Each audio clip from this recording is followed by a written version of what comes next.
নমস্কাৰ প্ৰথমে আপোনালোক সকলোকে ৰিংকুজ পাকঘৰ এণ্ড ব্লগছলৈ স্বাগতম জনাইছো। আজি মই আপোনালোকলৈ এটা ৰেচিপি লৈ আহিছো ভেজ মঞ্চুৰিয়ানৰ। খাবলৈ খুবেই টেষ্টি হয়, ভাবিলো ৰেচিপিটো আপোনালোকৰ লগতো শ্বেয়াৰ কৰো। এতিয়া বলকচোন দেৰি নকৰি কেনেকৈ বনালো মই দেখুৱাও। ইয়াৰ বাবে মই বন্ধাকবি এটাৰ এফাল লৈছো। ইয়াৰ মই দুটুকুৰা কৰি ৰুকনি এখনত সৰু সাইডত ৰুকি লৈছো। এনেকৈ ৰুকি ললে মঞ্চুৰিয়ান কেটা খাবলৈ ভাল হয়।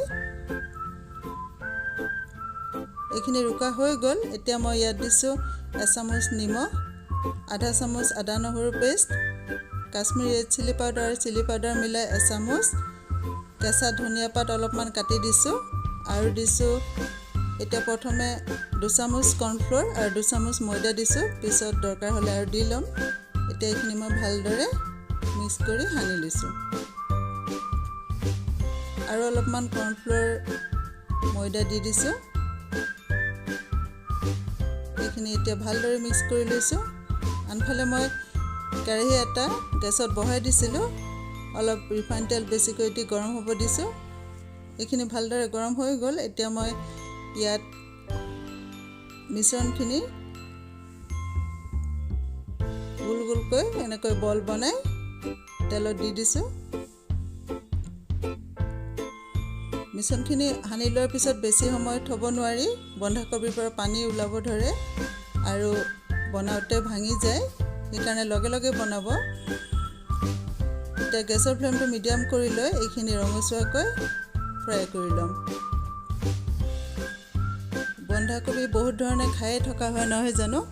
এবাৰ এনেকৈ মঞ্চুৰিয়ান বনাই খাই চাবচোন। যিসকলে খোৱা নাই, খাবলৈ খুবেই টেষ্টি হয়, সৰু ল'ৰা ছোৱালীও ভাল পায়।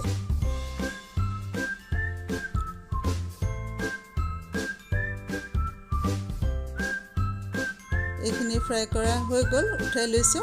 বাকি কেইটাও ফ্ৰাই কৰি ল'ম।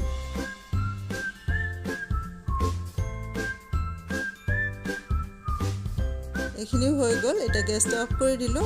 পুনৰ গেছটো জ্বলাই কেৰাহী এখন বহাই দি অলপ ৰিফাইন তেল দি দিছো আৰু নহৰু 10-12 ফুটামান সৰু সৰুকৈ কাটি ইয়াত দি দিছো।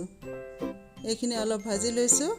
ইয়াৰ পিছতে মই 2টা পিয়াজ সৰু সৰুকৈ কাটি লৈছিলো, সেইখিনি দি দিছো আৰু 3টা পকা জলকীয়া কাটি দি দিছো। এতিয়া এইখিনি অলপ সময় ভাজি লৈছো। এতিয়া ইয়াত এটা কেপচিকাম কাটি লৈ দি দিছো আৰু এইখিনিও অলপ সময় ভাজি লম। অলপমান ইয়াত নিমখ দি দিছো। ইয়াত ৰঙা হালধীয়া কেপচিকামো দিলে ভাল লাগে। এতিয়া ইয়াত মই এচামুচ টমেটো চচ, এচামুচ ৰেড চিলি চচ আৰু এচামুচ সয়া চচ দি ভালদৰে গোটেইখিনি লৰাই দিছো। এতিয়া ইয়াত মই অলপমান পানী দি দিম। এইখিনি অলপ সময় ভাজি লৈছো। মই মঞ্চুৰিয়ান কেইটা অকণমান ড্ৰাইকৈ বনাম। যদি আপোনালোকে অলপ গ্ৰেভি কৰে তেতিয়া চচৰ পৰিমাণটো বঢ়াই দিব, 2 চামুচকৈ দিব। আৰু এতিয়া ইয়াত মই এচামুচ কৰ্ণফ্লোৰ অলপ পানীত গুলি লৈ দি দিলো আৰু অলপমান জালুকৰ গুড়ি দি দিছো। অলপ সময় এইখিনি লৰাই হোৱাৰ পিছতে মই বলকেইটা ইয়াত দি হাই ফ্লেমত এইখিনি এনেকৈ লৰাই আছো। একেবাৰে নমোৱাৰ শেষত মই অলপ পিয়াজৰ পাত সৰু সৰুকৈ কাটি দি দিছো। খাবলৈ খুবেই টেষ্টি হয় এনেকৈ দিলে। এতিয়া মোৰ মঞ্চুৰিয়ান ৰেডি হৈ গল। গৰমে গৰমে খাবলৈ খুবেই টেষ্টি। আপোনালোকেও ট্ৰাই কৰি চাব আৰু কেনেকুৱা পালে কমেণ্ট কৰি জনাবলৈ নাপাহৰিব। ধন্যবাদ।